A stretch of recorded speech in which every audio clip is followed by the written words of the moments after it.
Hi there, it's Joe Ty from Values Coach, and today we are going to cover a very important topic in this webinar.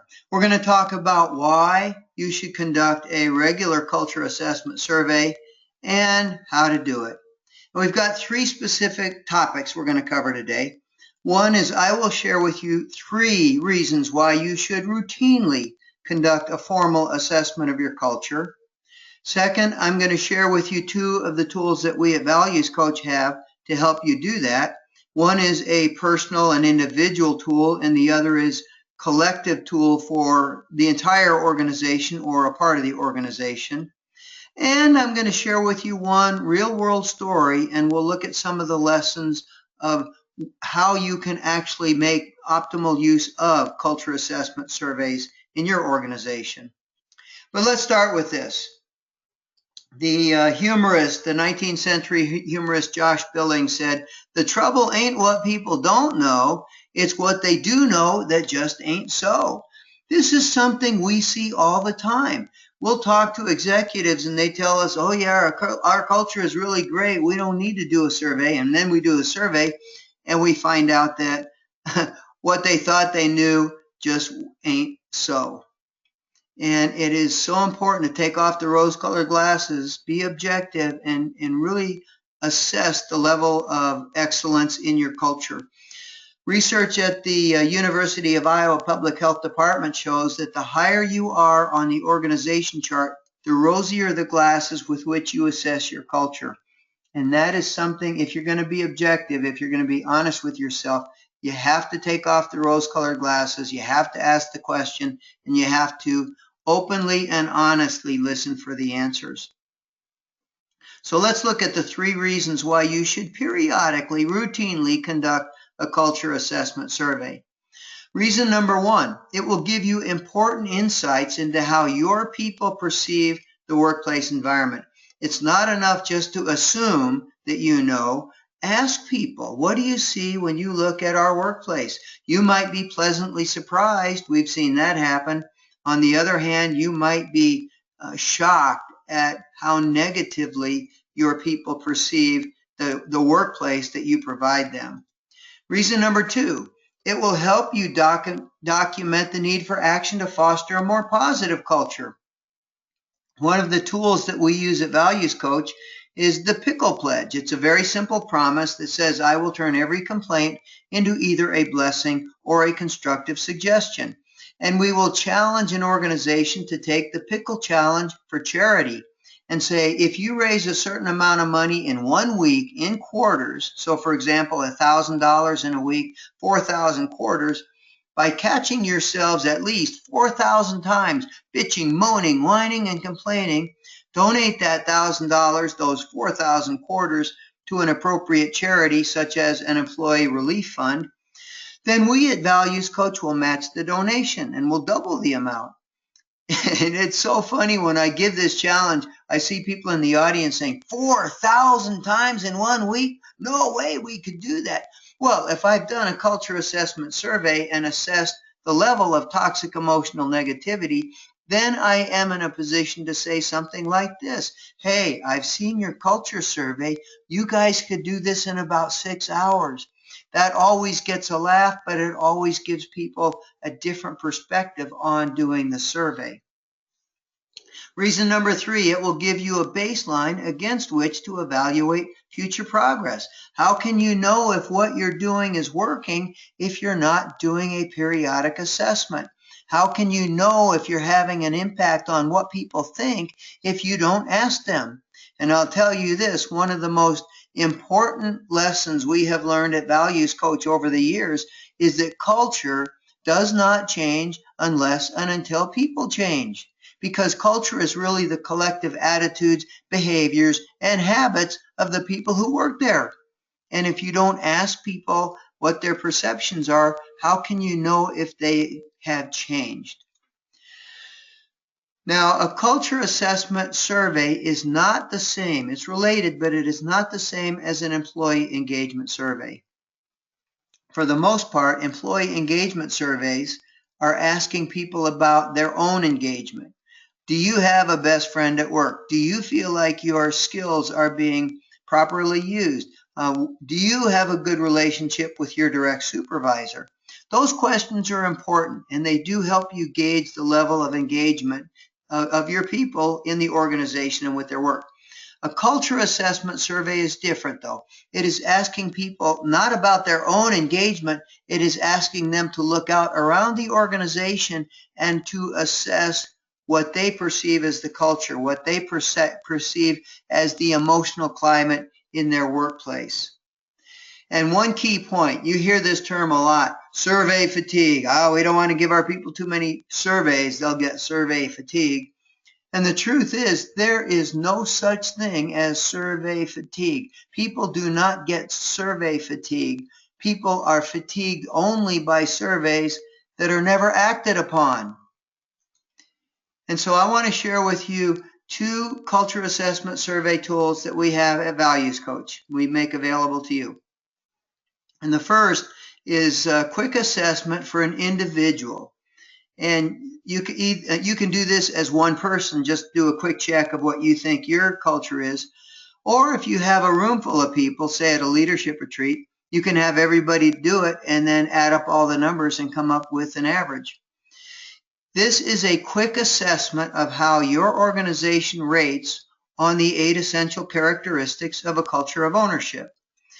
And if you go to www.assessment.valuescoach.com, you can do that right now on your smartphone, or if you're at a computer, or if you have a smartphone handy that has a barcode reader, you could go just scan that QR code and it will take you right to the app. And what you do when you do this, when you click on that website, it takes you to a page that describes the 8 essential characteristics of a culture of ownership. And it asks you for each one to select one of 3 phrases that best captures the culture of your organization, from 1 being not very good to 3 being we really are pretty good on this dimension. And the 8 essential characteristics are taken from my book, The Florence Prescription, From Accountability to Ownership. And they are commitment, committed to the values, the vision, the mission of the organization. Engagement, being fully present, physically and emotionally connected with the work, with your coworkers, with the people you serve. Being passionate about the work, showing up every day with your A game, ready to give it your best. Taking initiative, seeing what needs to be done, and if it's the right thing to do, finding a way to do it. Having that proceed until apprehended attitude that I talk about in the book. Being effective stewards, both of the resources of the organization, but also recognizing the organization's responsibility to be an effective stewards of the resources of the earth. Belonging, having a sense of being included, of being treated like and feeling like you're a partner in the organization and not just a replaceable hired hand. A spirit of fellowship, being a friend, having a friend at work, being like a support group at work. And if all those things score well, it's pride in the profession, pride in the work you do, and pride in your organization, and pride in yourself. And here's how it works. For each one that you select, you get 1 point. For each 2, you get 2 points. And for each 3, you get 3 points. All you have to do is click on 1, 2, or 3, and the program will do the math, and it will come up with a number for you. So let's look at these again, at these numbers. First essential characteristic is commitment. That guy in the red helmet, he is just about to be committed. Once his feet have left the threshold of that airplane, he is going to fall. He is going to free fall. Hopefully his parachute opens, but he is 100% totally committed. So in your organization, what's the level of commitment? Number 1, most of our people are here for the paycheck, and they would quickly jump ship to make a little bit more money elsewhere. It's just a job. Or if you select 2, our people are reasonably loyal and hardworking, but most of them could be enticed away by a better offer. Number 3, our people are like barnacles on a ship. You couldn't pry them off. They are totally committed to this organization and to its mission. I recently was speaking and contrasting Southwest Airlines with United Airlines. Southwest Airlines is highly regarded for having the best culture in the airline industry, and United is not.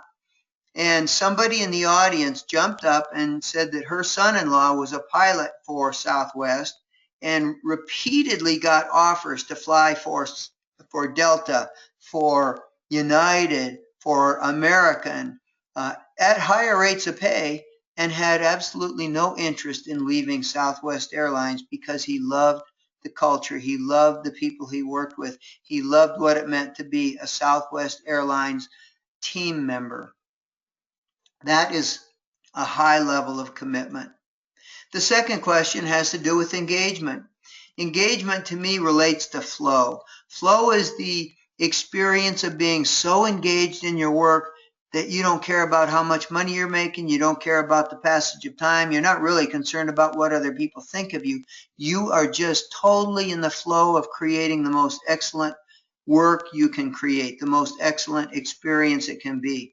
And it's something that somebody who's really working on a painting can get into.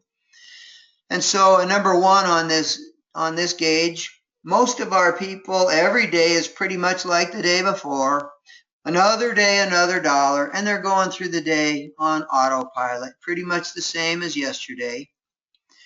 For a 2, well, we're better than the average bell curve of 25, 60, 15 that Gallup and people like that come up with, but we fall well short of the highly engaged sorts of workplaces from organizations that make best places to work rosters. Number 3, the highest level, you frequently hear statements like above and beyond the call or proceed until apprehended to describe our people's approach to their work. Passion. That veterinarian with that puppy, that's not just a job for her. She is absolutely passionate about the creatures that she cares for. So a number 1 on this scale would be our workplace is substantially dominated by toxic emotional negativity, and there are minimal consequences for chronic complaining, gossiping, and other acts of the emotional vampire. We have worked with organizations that feel a lot like that. Number 2, our organization is characterized by a reasonable level of cheerful optimism, but you would never see an impromptu pep rally in the organization. We see a lot of that. Number 3, Zappos got nothing on us, baby. And Zappos is recognized as having one of the best cultures in any industry in the country, and they sell shoes. I haven't seen a hospital that I think has a culture quite as dynamic as Zappos yet, but the first one that does is going to create an incredible source of competitive advantage for recruiting and retaining great people and for attracting patients from a much broader geographic area than they cover now. Initiative is the fourth quality, the fourth characteristics. That is the person who is willing to grab the microphone and become a leader. Hey, let's go do this.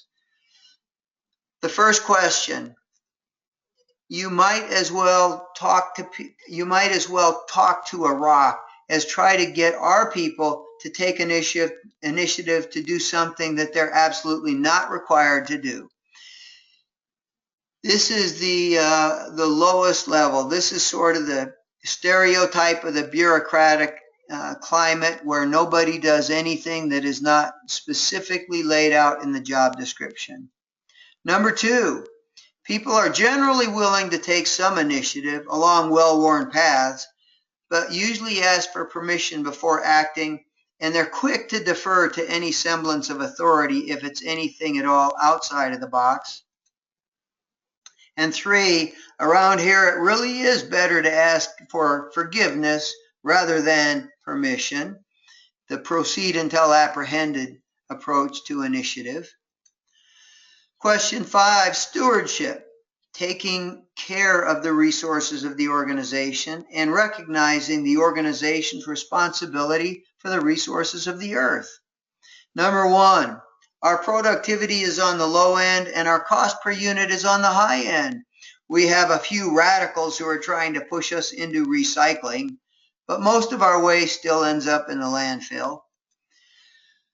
2, our people are reasonably careful about not wasting resources, and we're working toward LEED certification, which may be a year or 5 years away.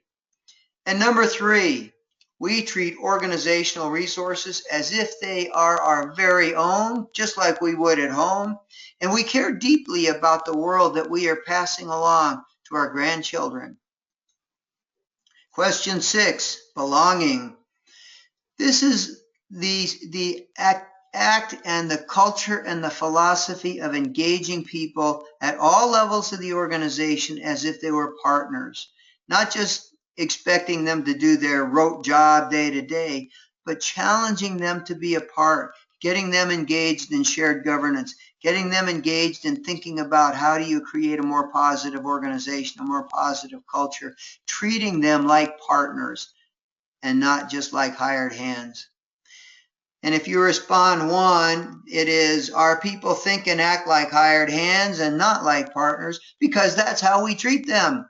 The mushrooms in the dark metaphor might have been invented here.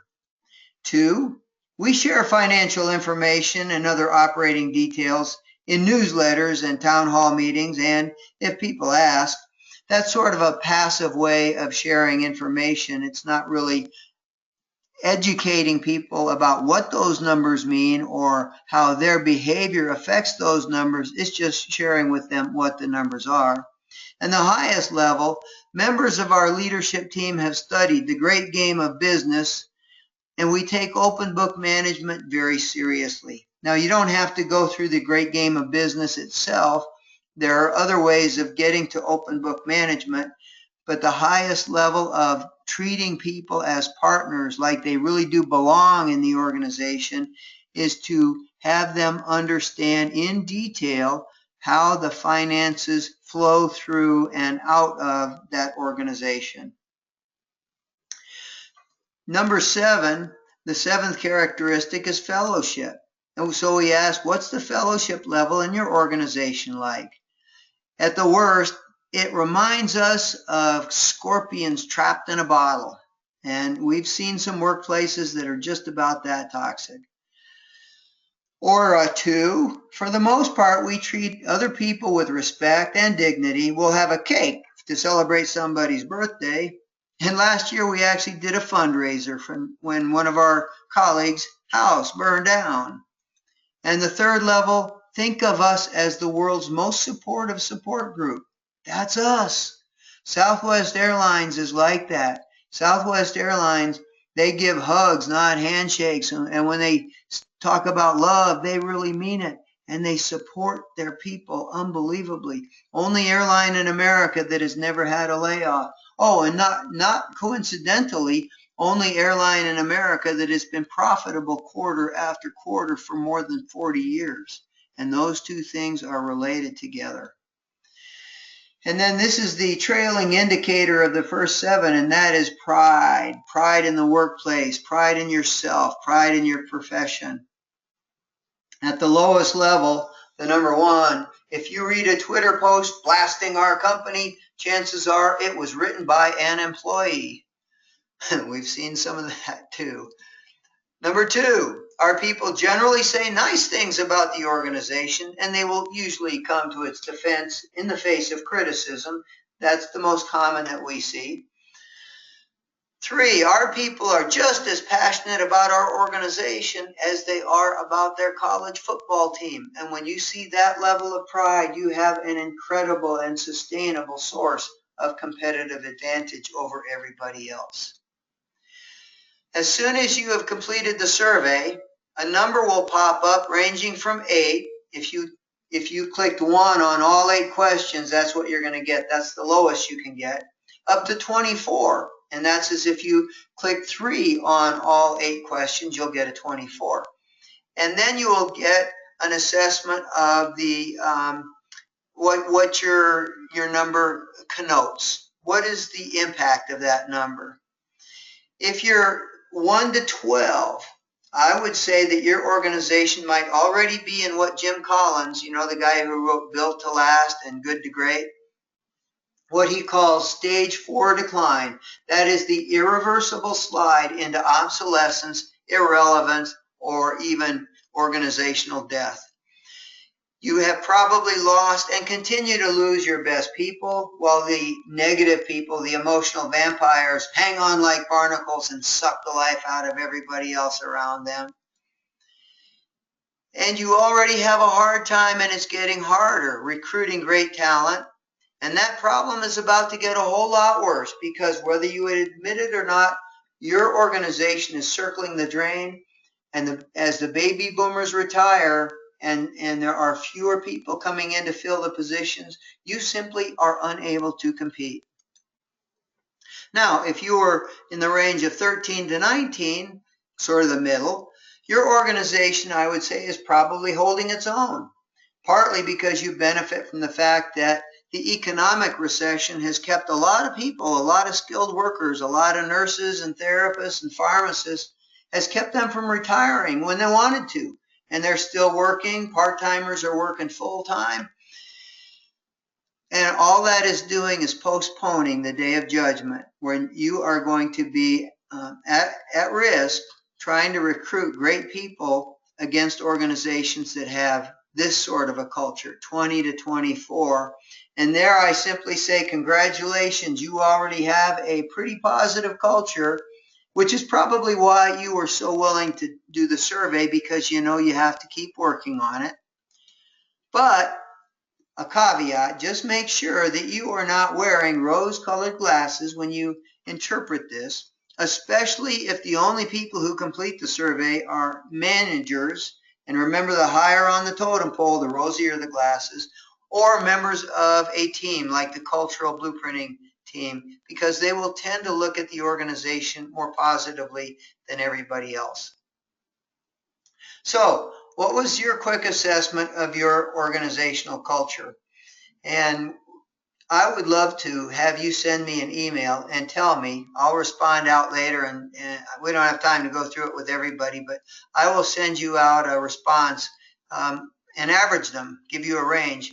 But I will share with you one that I did for our Spark Plug newsletter. And we had several hundred people respond. They did the survey and told me what their number was. And the arithmetic average was 14.6. That's pretty low on that medium scale. It's not quite you're headed for the falls, but it's pretty close. The range was from 9 at the low end to 23 at the high end. And the modal response, the one that had the most responses, was 16. So that's a pretty far cry from 24, but it's higher at least than 8, which is the worst.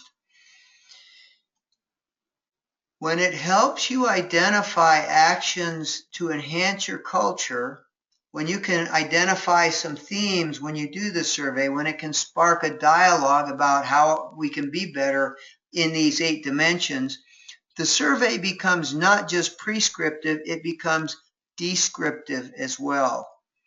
I'm sorry, I believe I got that backwards. It becomes not just descriptive, describing the culture, it is prescriptive. It tells you, it guides you toward things that you can take to create a more positive culture. Now, culture assessment tool number 2 is for an entire organization or part of an organization. It is one that is featured in the Cultural Blueprinting Toolkit workbook, right there.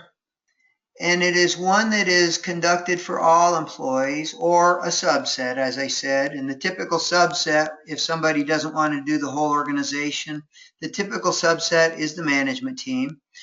Contact Michelle in our office and she can help you set this survey up. We actually have 3 or 4 of them going at any given time.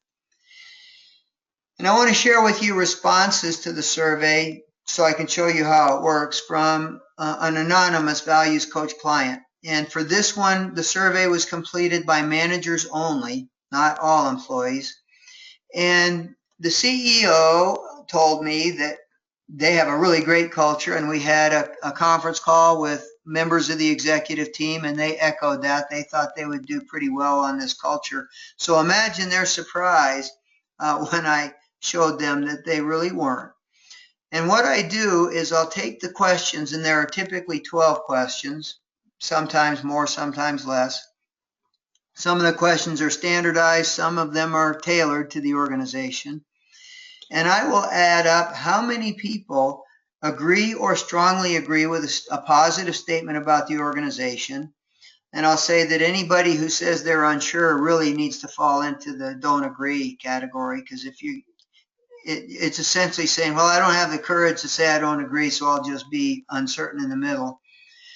And we'll start with, I'll cascade down. I'll start with the question that has the highest agree rate and work my way down. So in this survey, the most positive response was to question 1. Our people are creative, productive, and enthusiastic about their work and their own personal and professional development.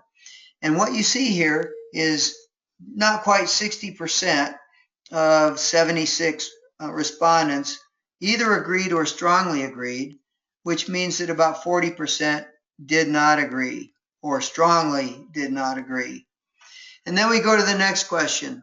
Our people help coworkers, friends, and family members deal with frustration and adversity. I think of this as the tornado question. If one of our colleagues had their house ripped down by a tornado, we would be there to help them. And again, about 57% agreed with that, meaning that nearly 40%, a little over 40%, disagreed. Our people are fully engaged in their work and committed to the mission of the organization, about half, which means about half, in the perception of the people completing this survey, about half of the people are not engaged in the work. That is still a little bit better than Gallup in their average bell curve, but it is not reflective of a great organization, is it? Our people know the values of this organization and are committed to making sure those values get reflected in the way they do the work they do. About half agreed or strongly agreed. And at this point, I will often say, okay, tell me, what are the values of this organization? The ones that are posted on the wall, the ones that are posted on your website.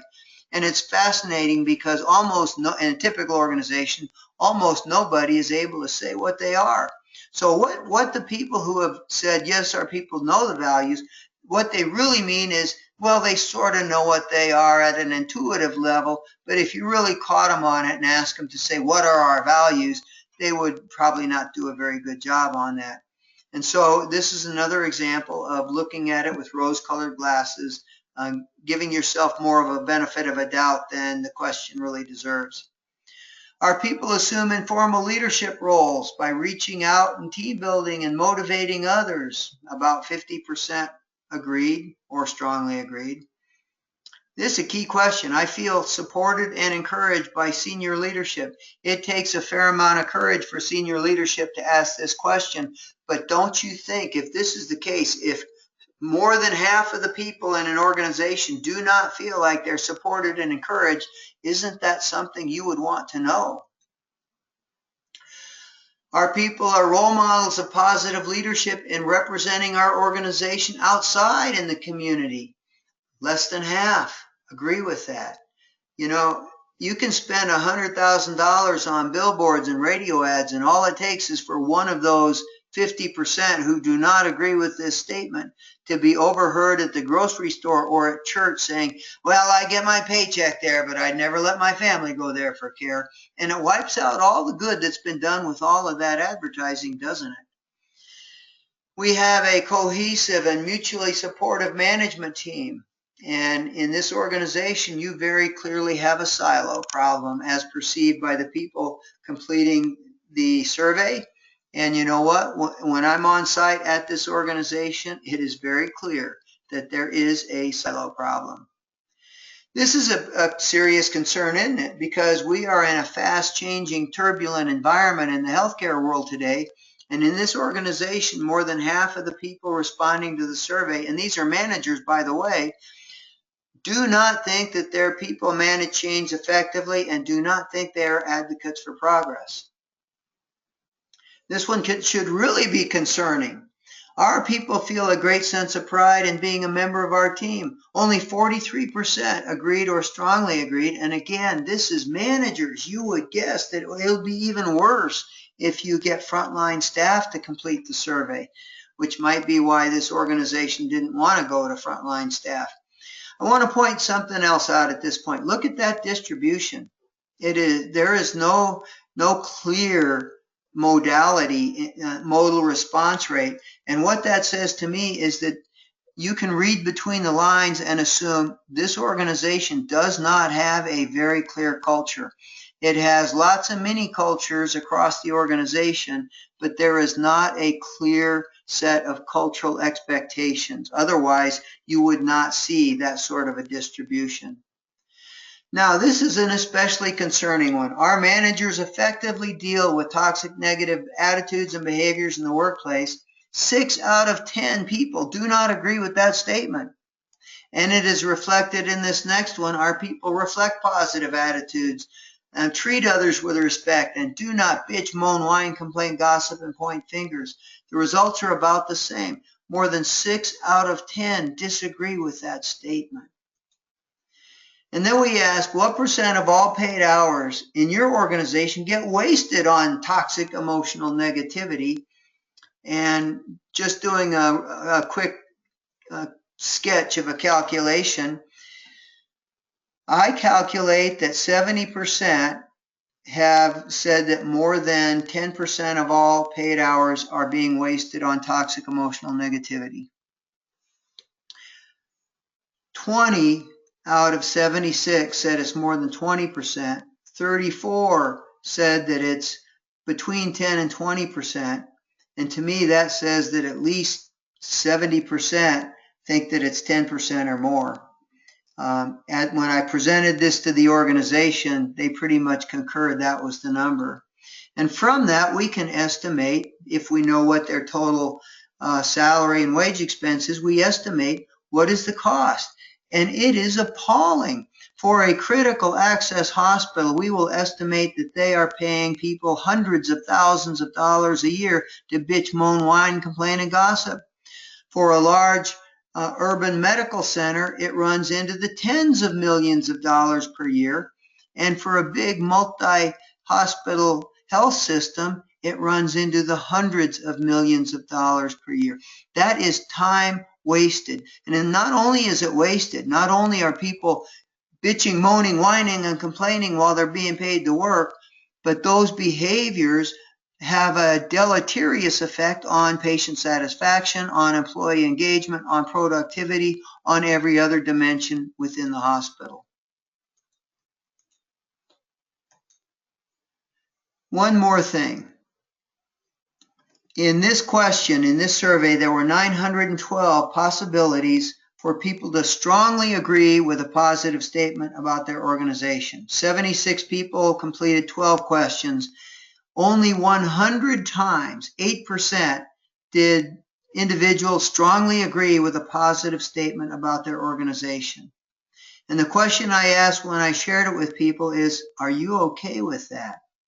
And the follow-up question was, how much more effective would your organization be if you had 90% strongly agree? Yes, we take pride in our organization. Strongly agree. Yes, we deal with change effectively. Strongly agree. Yes, we treat others with respect and dignity, and we do not engage in toxic emotional negativity. And the answer is you would be profoundly more effective. Several additional questions I'll often ask. First question, are you sure you're not wearing rose-colored glasses? If we did the survey to frontline employees, would they come up with the same responses? What if we did the survey with just your medical staff? Would they come up with the same sorts of responses? And most people typically will acknowledge that the results, if they did it with frontline staff or the medical staff, the results would not be quite so positive. And then I asked this eye-opening question. Were you surprised by any of these results? And what is amazing to me is how often people say, no, I wasn't surprised. And that raises another great question. Who is responsible for changing these results? And if you weren't surprised, that means you're just kind of sitting back not doing anything about it. Otherwise, you'd have been surprised. And it puts the onus on the management team or on the entire organization to undertake activities like the Pickle Pledge or the Self-Empowerment Pledge, to the Florence Challenge, to do something to create a more positive culture. Now, tracking changes in culture over time is one of the real benefits of doing surveys like this. And I want to share with you a specific example. Midland Memorial Hospital in Midland, Texas. They opened this brand new, gorgeous hospital facility that you see in this image. And almost immediately, patient satisfaction went from an already low level to a much lower level. And why? Well, they built this gorgeous new facility, and it really is beautiful. And they moved in the same old invisible architecture, the same old values, the same old culture, the same old workplace attitude. And the gap between beautiful new facility and same old treatment got even wider, and it got reflected in poor patient satisfaction. And so we did an all-employee survey. And then 9 months later, we did a follow-up survey. And here's what we were able to assess. Because we had done the first survey, we could ask this in February, and we asked the second survey in August. And one of the questions was, my coworkers are more positive and more fully engaged than they were before the April sessions. 63% agreed with that. A fair number strongly agreed. Now, this is even more important. I am personally more aware of my attitude and the attitudes of the people around me than before the April sessions. That's when we did our first training. 87%. And look at the number who have strongly agreed with that statement. And if you remember that I said culture does not change unless and until people change. Right here in this graph, what you are seeing is that key catalytic ingredient to changing culture, that is people changing their own attitudes. Now, the other thing that this does is it allows you to assess the impact of very specific interventions. So in the case of Midland Memorial Hospital, the three things that we did, the most important things: the Pickle Challenge, I will turn every complaint into a blessing or a constructive suggestion; the Self-Empowerment Pledge, one empowering promise for each day of the week; and the Florence Prescription, working on those 8 essential characteristics of a culture of ownership. And 9 months into it, 82% of respondents said that their managers were being fully supportive of this work. 90% said that they have become more positive themselves as a result of that work. And look how few people are disagreeing with that statement. And we were able to gauge changes from February to August. The question on refraining from toxic emotional negativity. In February, only 36% agreed with that statement, that we don't bitch, moan, whine, complain, gossip, and point fingers. And in August, it had almost doubled to 61%. When I shared this with the board, with the medical staff, with employee groups, I would ask, is this real? And without exception, every group said, yes, it is. And they used words like palpable to describe the change. Effectively managed change, up by 20 percentage points almost. A great sense of pride in our organization, up by 21 percentage points. We're highly engaged in our work, up by 20 percentage points in just less than 9 months. And if you look, we asked people, what is your role in the hospital? And you can see clinical, non-clinical staff, supervisor, manager, pretty well distributed across the organization. So we know we got a very representative sample. Now, we did something else that is worth looking at. We had a separate survey for managers only. And similar questions, but geared more toward the manager's perspective. People in my area have read the Florence Prescription book. They've signed the certificate of commitment, and we're seeing great progress toward building a stronger culture of ownership. 81% agreed with that. People in my area are participating in the Pickle Challenge, and more important, it has resulted in a noticeable reduction in complaining and gossiping. 3 out of 4 agreed with that, and only one person strongly disagreed. In my area, people are taking to heart the daily promises of the Self-Empowerment Pledge. 68% agreed. And you know what? If we were to do the survey again today, I think it would be higher. I was just at Midland Memorial Hospital last week, and I participated in a number of huddles around the hospital, and almost without exception, people were not reading the promise from the laminated card. They knew the words by heart. The work we are doing to foster a more positive culture has helped me personally to be a more effective leader and or be more effective in my own personal life. Again, 9 out of 10 people agreed with that statement. When you conduct these surveys and come back and do follow-up surveys and you see this kind of change, you have in your hands a very, very powerful tool. Because number one, you're able to convince people that yes, this is not just a program of the month. We are having a sustained impact on the organization. And number two, you are able to go to that one person who strongly agrees and say, you know what, 79 people agree, and you're the only outlier. And let me tell you, it's not that they're all wrong and you're the only one that's right. And one of the things that we see as you start moving ahead to create a more positive culture of ownership is those people down there in that strongly disagree category with their arms crossed and a scowl on their face, they eventually leave. Not necessarily because they're fired by their boss, but because their coworkers tell them, we don't want you here anymore. But you have to have the data to show it. You have to have done the surveys to assess where you are.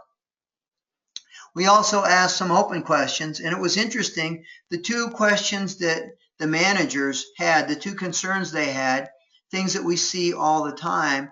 1, how do we sustain our momentum and avoid program of the month syndrome? And at Midland Memorial Hospital, we've done a lot of things to make that happen. 1, we've certified now 60 people to become certified values coach trainers and teach everybody in the hospital our course on the 12 core action values, and they are now reaching out to the entire Midland community. And the year 2017 will be the year of values across the whole community as part of their commitment to make Midland the healthiest community in Texas. And how do we prevent the emotional vampires, the pickle suckers, from stopping our progress and from sucking the joy out of the coworkers? And there, we have worked on helping individual managers simply have the skills and, quite honestly, the courage to confront those people and to say, you know, that's just not the Midland way. We don't put up with that anymore. And then we also correlate this with outcomes. For example, hours wasted on toxic emotional negativity. In February, the 25% estimated there was more than 20%. And by August, that number had been cut in half to 12%. In February, we estimated that Midland Memorial Hospital was paying people $14.5 million a year to bitch, moan, whine, complain, and gossip. And 9 months later, we calculated the cultural productivity benefit to be $7.2 million a year. Now, I asked their CFO if that was a credible number. And he said, well, yeah, it's a credible number, but it's an underestimate because it does not account for the impact on improved patient satisfaction, on improved productivity, and on bringing down the silo walls between our individual departments. We looked at patient satisfaction. You see the arrow. That's where our intervention began. And between there and 8 months later, not even 8 months later, we had a 10-point increase in patient satisfaction, and it is now at an all-time high and continuing to rise. And as you can see in this chart, we saw an increase in clinical quality. And that makes a lot of sense. When people start to think like owners, when they're aware, when they're willing to take initiative, when they're willing to go above and beyond for their patient, They're going to provide higher clinical quality in addition to better patient satisfaction. Now, one last thing. When we do our culture assessment survey, we encourage at least 1 or 2 or 3 open questions, because those help you get a little more in depth into what the challenge is, what the issues are. Here's the deal though, the responses to the open questions, often there's actually a bit of cognitive dissonance between those responses and what you see in the surveys where people just click the number, and they often are more negative, but they are also often much more substantive and go into specifics of why people have answered those questions. So it can be a very helpful thing. And I want to wrap up and share this. I did a webinar for the ANA Leadership Institute in January of 2015. We had over 3,000 people sign up for it. And one of the things that we did is we had a panel at the end where we had a Q&A. We had well over 100 substantive questions, not my audio didn't work, but questions like, how do I get my boss on board? What if the boss is the problem with toxic emotional negativity? What are the first things I can do to get a culture of ownership started? How do I keep it going when we run into brick walls? I mean, very important, very powerful questions. And the questions were so heartfelt and each one so unique in its own way that I actually answered them all individually. And it ended up being a 40-page document that we submitted back to the ANA Leadership Institute. And one of the things that we'll do is we will send you that document for 2 reasons. One, chances are many of the issues raised in those questions are issues in your organization. And 2, it might give you a better idea of the kinds of questions that you want to answer or have answered when you write your open questions for your own survey. And of course, we will help you in doing that. So I want to wrap up with one more thing, a sales pitch, but it's a sales pitch for something that your organization very clearly needs, and that is Pledge Power, the new Values Coach course on the Self-Empowerment Pledge. 1 pledge, the Self-Empowerment Pledge, 7 promises each day of the week: responsibility, accountability, determination, resilience, perspective, faith, contribution. It is a 21 module course, 21 video modules, each of about 10 minutes. The book comes with it, 2 books actually. Your Dreams Are Too Small, which has a chapter about the Self-Empowerment Pledge, Fictional Story, and Winning the War with Yourself Field Manual, in which I use military strategies to describe how do you win the war against your own worst enemy. And again, there's also a chapter about the Self-Empowerment Pledge in that book. And I would encourage you to check it out yourself. The course is very, very reasonable. And we also have provision to offer you the course for an entire organization. So all you have to do is set it up on your website, and we can work out the pricing with you on that. So that's the program for today. Please send me emails if you complete one or both of the surveys yourself, so that I can share your results with others, give you some observations on what I think, and I will look forward to seeing you on the next webinar. Thanks for coming.